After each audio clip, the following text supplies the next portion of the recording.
Hello. It is time for our Rise of the False Gods book study. Thank you for joining me. Tonight we're going to be talking about what's karma got to do with it. And I hope you will enjoy it. If this is your first time, please know you can get all of our book study videos by going to YouTube and typing in Rise of the False Gods, Alicia Leslie, and you'll be able to see all of them. Also, please do feel free to comment, ask questions. I'll do my best to get back to you with the questions. I don't always see them. They don't always appear when I'm doing this, and you might think of it long after, if you might not see this video for a week after it's posted, so you can still put in your questions. They'll still come up for me.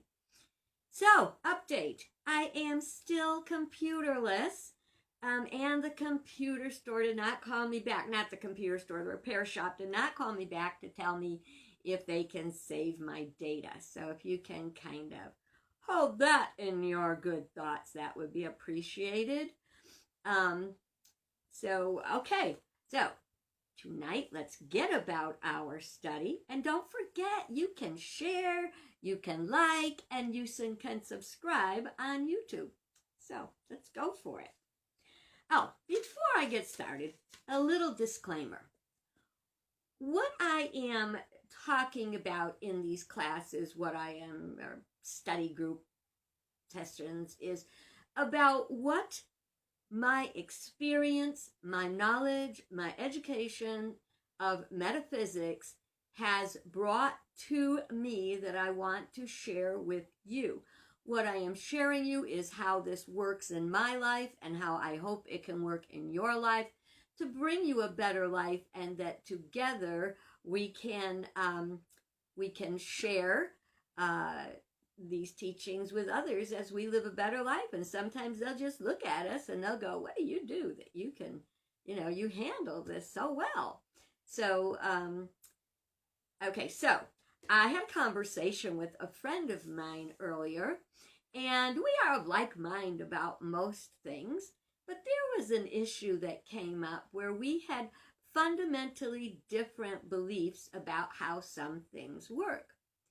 And, it's really hard with a friend because you want to get along with everybody, and you don't want to offend anybody, and you don't have to argue or not get along. You can always speak your truth with love and respect and listen, and sometimes you wind up agreeing to disagree. So we got through that little disagreement, but it was a very core disagreement about my worldview and how I see spirit and metaphysics working. I may say things that you don't agree with, and that's okay. All I ask is that you ponder what I'm sharing. If it works, work with it. If it doesn't, let it go. It took me years, like 3 decades, in being involved in metaphysics study and practice, and being a unity minister and everything, before I was totally and completely confident that I didn't have to convince anybody to think the way I thought or act the way I act, but I am grounded in my belief. And I pray that whatever your belief is, if you're not there yet, you will find that place where you are grounded in it, and you live your life according to the truth that is in your heart and soul. And you don't have to try to convert anybody, and you don't have to try to argue with anybody, and you don't have to slam your hands down or raise your voice or anything. Just keep speaking your truth. If you think about a lighthouse, that light goes around and around and around. It's not forcing anybody. It's just saying, here I am, here I am. And the light will also say, look out, because there's rocks here. So sometimes what I try to teach people is to help them avoid the rocks in their life. So let us all be our little beacons of truth to the best of our ability, And if we pray every day asking for guidance that we may be doing life the way that that Spirit would have us, and growing and developing into the amazing spiritual beings we are meant to be. Okay, so today we've got, what's karma got to do with it? Now, for some people, that may be a hot button right there. Oh, that karma, I don't do that stuff. You don't have to do that stuff. Just let me tell you about my thoughts on it. The word, and I'm reading now from page 72 at the toward the bottom of the page. It says the word karma means fate or destiny. Now, when I use the word karma, I'm not talking about an ultimate fate or like where you have no part in it, where, well, that's the way it has to be. To me, the karma means that we can help to direct the outcomes of our destiny by conscious awareness. In Unity, we teach life is consciousness. In Eastern religions, it refers to the requirement for reincarnation to pay for or work out our past mistakes. So it's kind of like some people say that planet Earth is purgatory, that we get here to purge our errors, that we are reincarnated to purge our errors and, so we can move forward. But one of the best ways to purge our errors is to learn from them, and then they won't happen anymore. In Unity, we look at it from a perspective of cause and effect, and the opportunity to learn lessons in this life, or perhaps another. And we very likely, as I see it, may have come here to learn specific lessons. That's certainly what my experience has been. Karma is like a flow from cause to effect to cause to effect, and it flows all the way to wholeness. And the idea is, like there's the symbol for eternity, which looks like an 8 on its side. But the way that we show the flow of karma in that 8 is that every time it comes forward, it goes a little farther forward.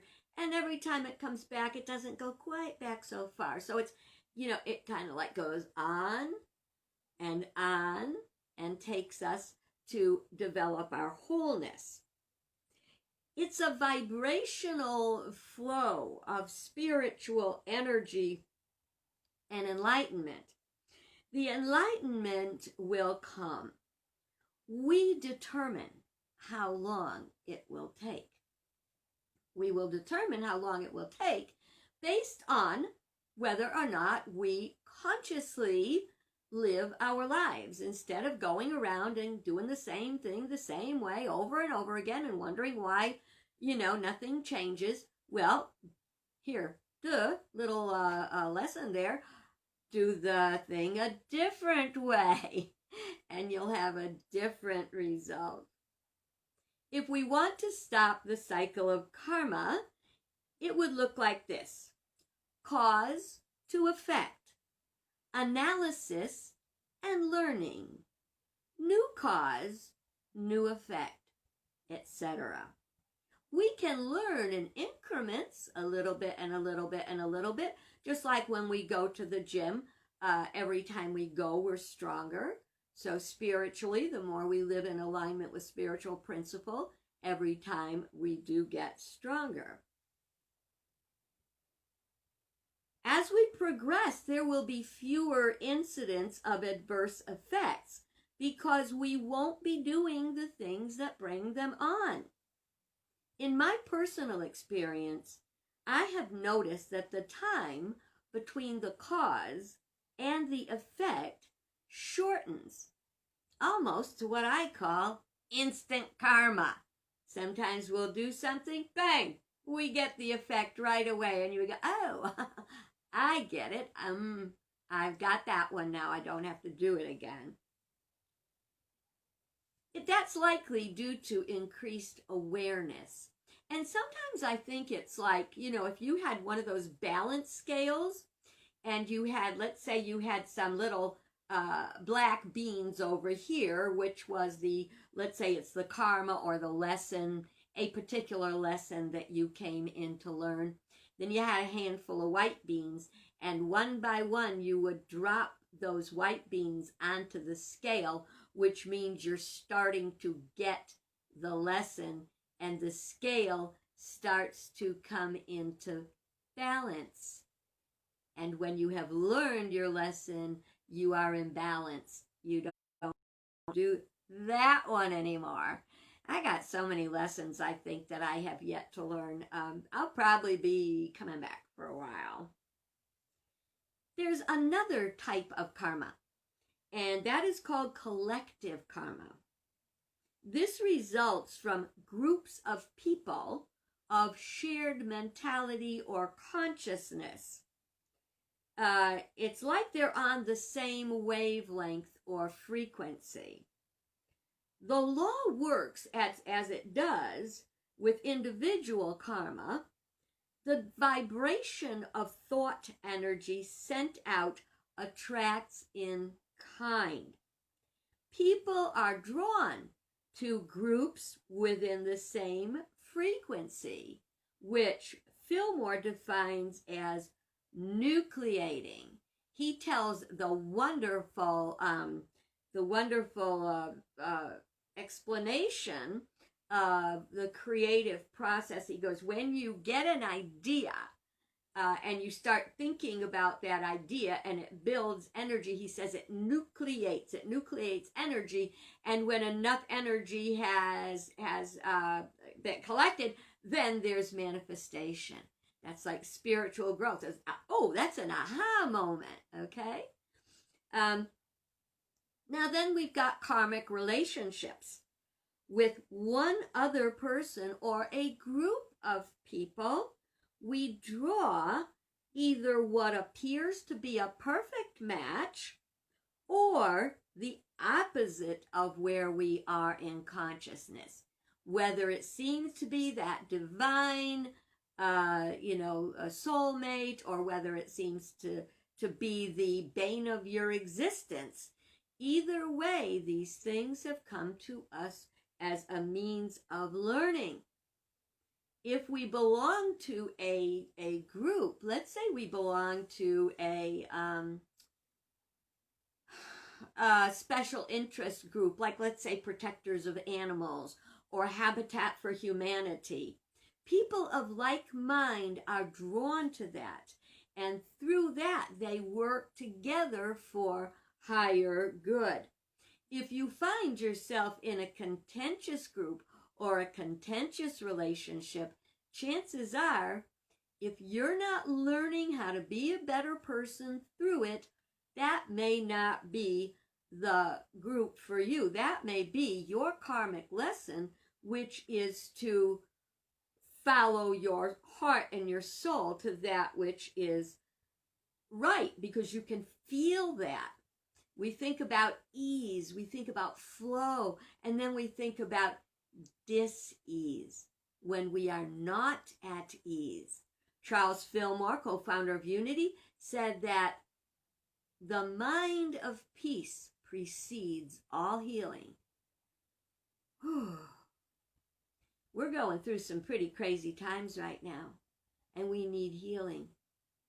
But if we want that healing, we have to stop being so obsessive about worrying about it, that we have to be able to, at least for moments a day, seconds, whatever we can, to find that peace so that we can heal our life, heal our heart, heal our fear, and move forward. The truth of the matter is, we are attracting to us what and who we need in order to learn.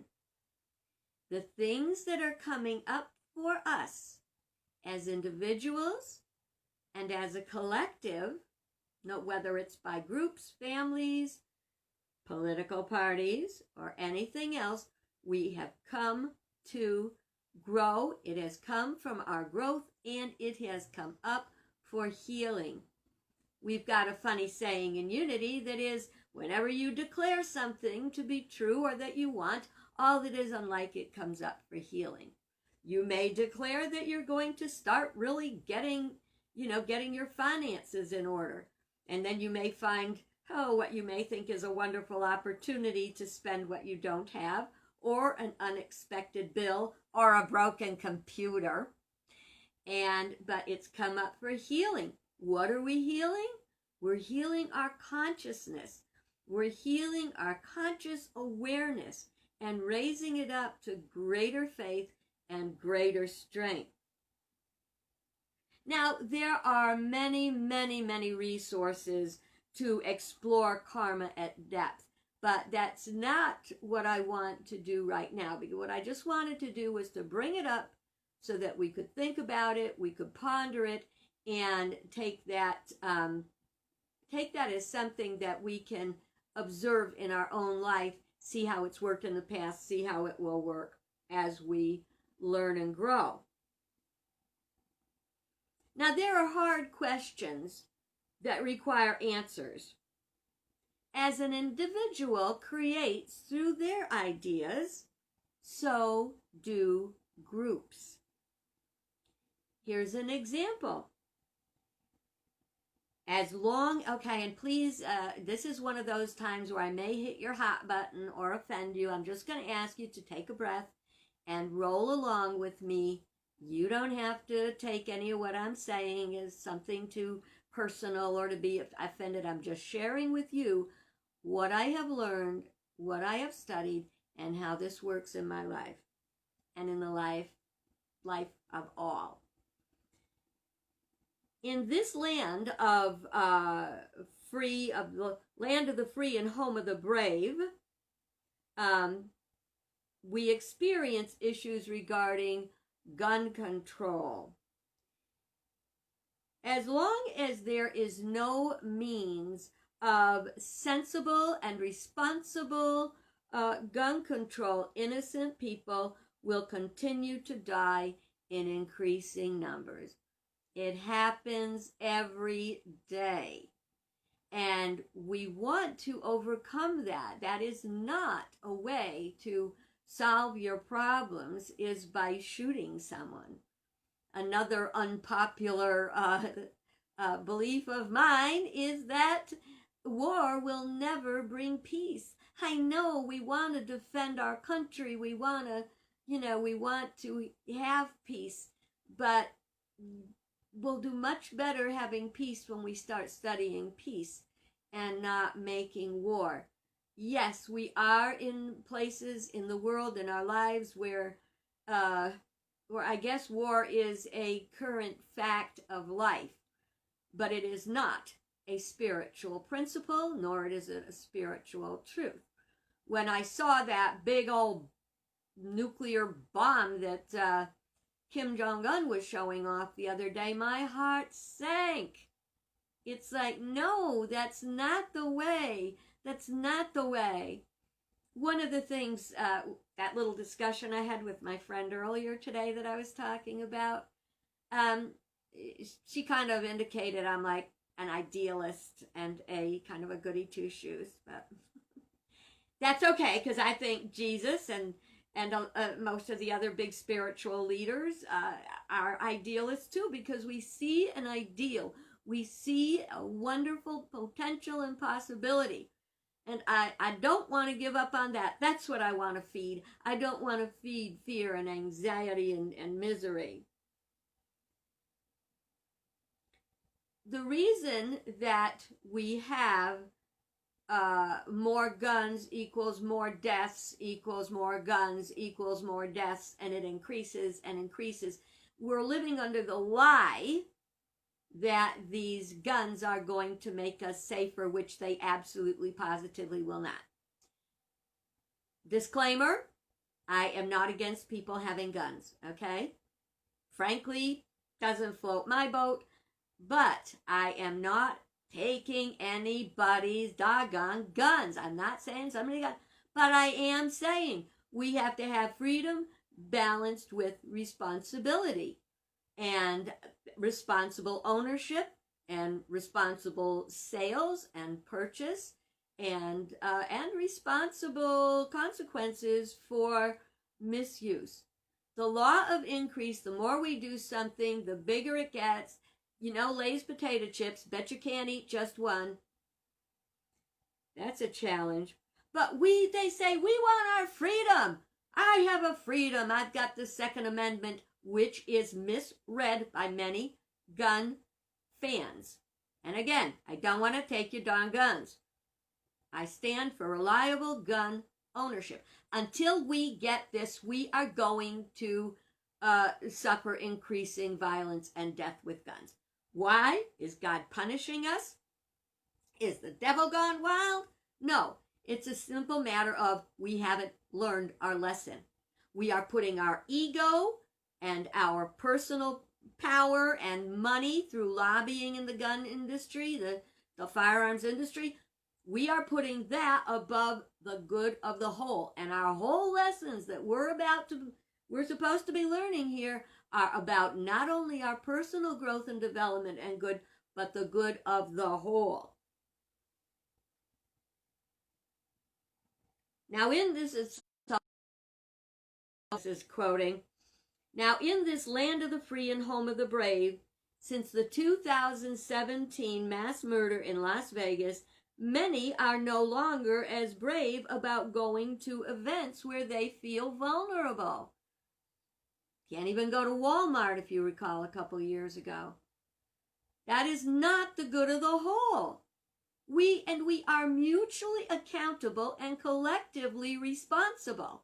So if we just sit there and shake our head and complain about what a crummy place the world has gone into, well, it's going to keep going that way. It's when we start to pray, ponder, to connect to, and live our truth, and stand up for the good of the whole, and work on transformation, not personal overpowering of anyone.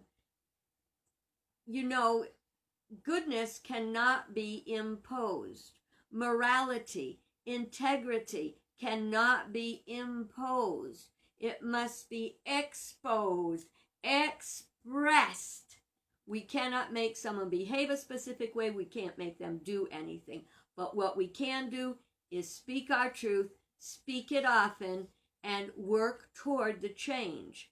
We do need to make change in laws because we have not yet reached the point of human consciousness and spiritual awareness that laws are not necessary. As we achieve more enlightenment, laws will not be necessary because we will know the truth and we will be free. We're going to get into that more down in another chapter with the 9 incapabilities of Buddhism, but that's not today. Until and unless we address this issue, the deadly effects will increase. Our experience, in the United States anyway, has been cause, effect, no lesson learned. Cause, another cause, similar cause, another effect, no lesson learned, another cause, another effect. We are not really learning our lessons. Some people are. I'll be perfectly clear about that. Many people are learning their lessons. But when we don't have consequences, I'm not talking about consequences, lock them up, kill them, do whatever. I'm talking about helping to understand how that crime or thing would arise, and then how through uplifting our consciousness we will change so we won't keep repeating the same thing over and over. We won't continually create useless and unnecessary suffering, which is another definition that unity has for sin. Useless, unnecessary suffering. We must seek to learn lessons so we can change the cause. A new cause brings a new effect. A better cause brings a better effect. We have to learn not to control others, but to come to consensus, to come to things we can agree upon. It's not just the guns, it's consciousness. It's consciousness of support for unregulated gun ownership. Yes, we have freedom, but with freedom comes responsibility. To change our thoughts, we need to learn the lessons that will change our minds. Now, there's a word in the traditional church for this, and that word, brace yourself, it is repentance. We need to repent. What does that word really mean? We need to rethink. That's when we go cause, effect, analysis. Analysis is when we look at that effect. How did it come about? What was the cause behind it? And what can we do so that won't happen again?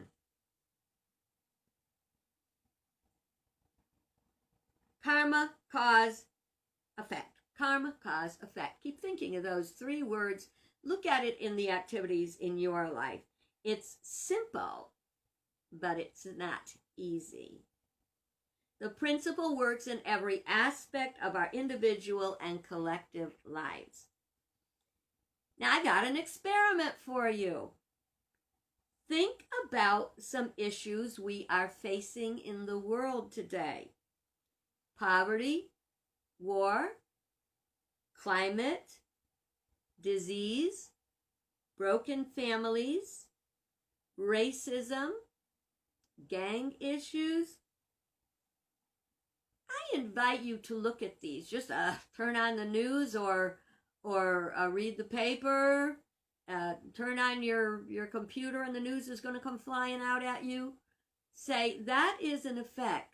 What is the cause of that? You can even look and say, do I see a previous instance of that?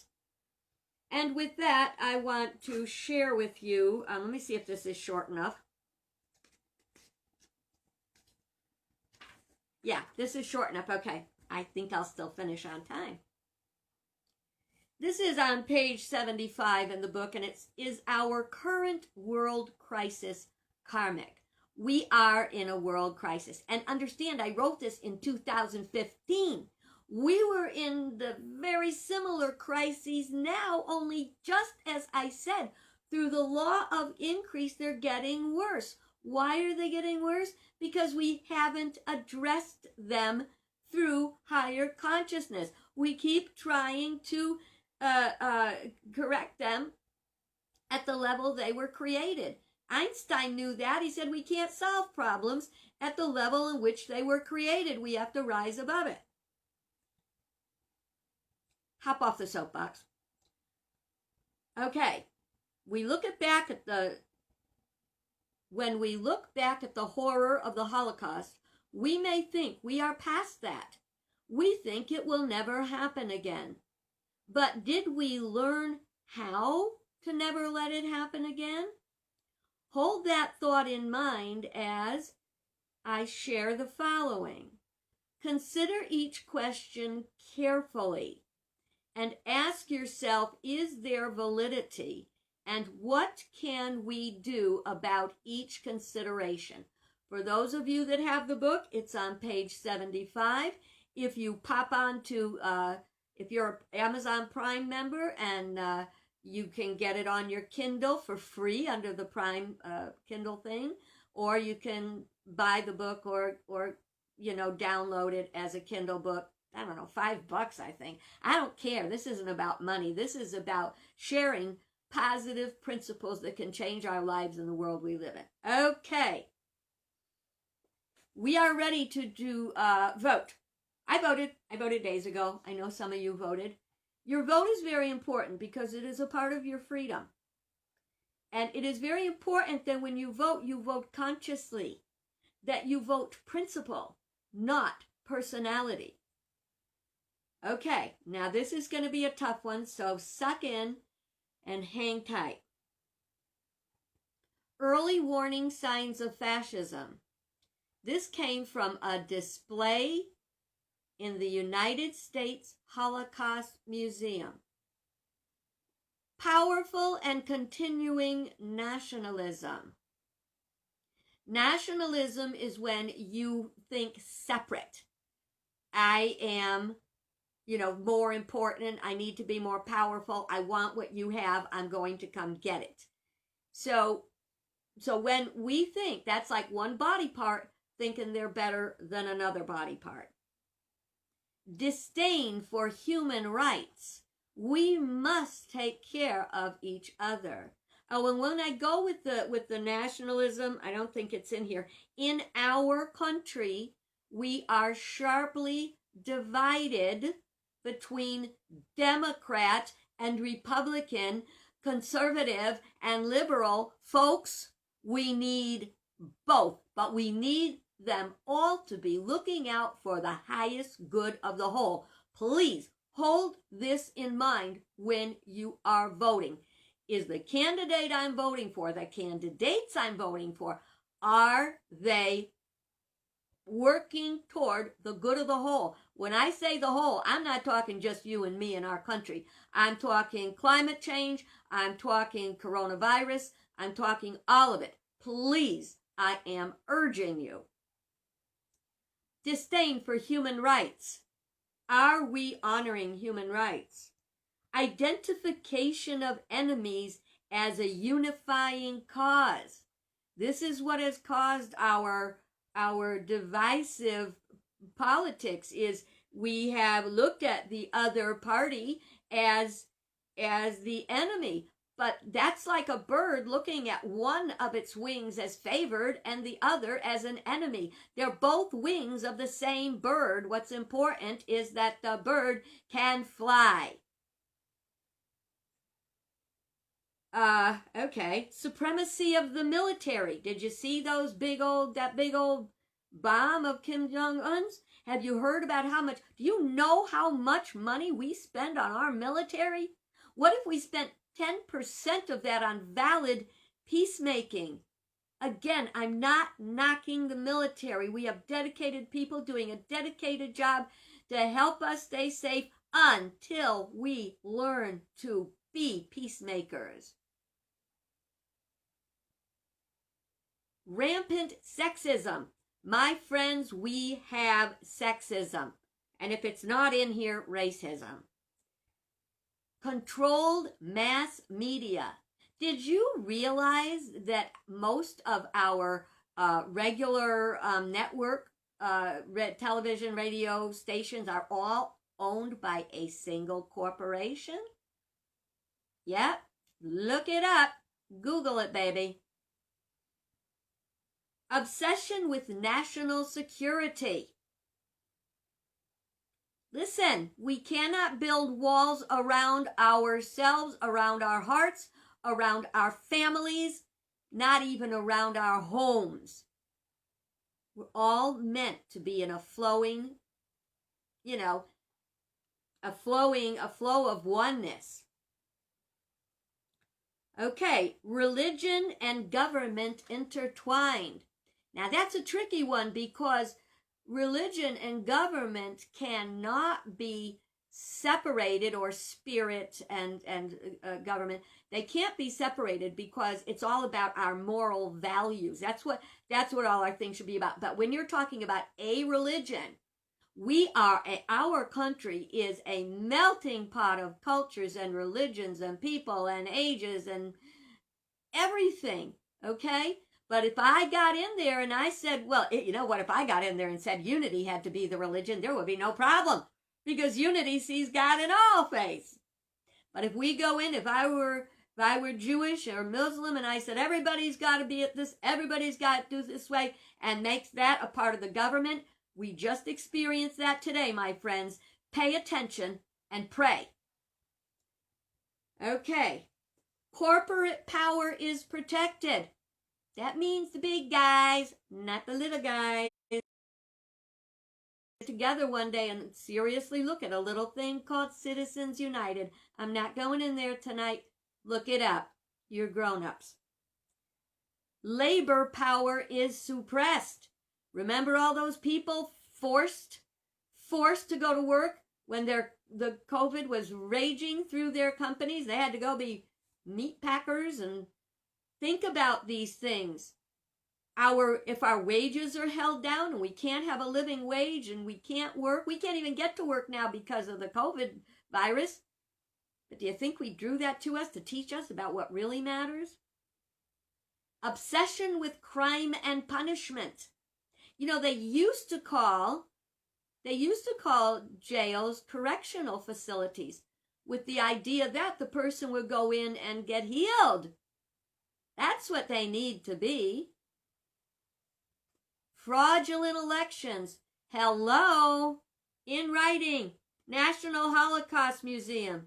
We have our elections being so tampered with. Our people are being so abused right now.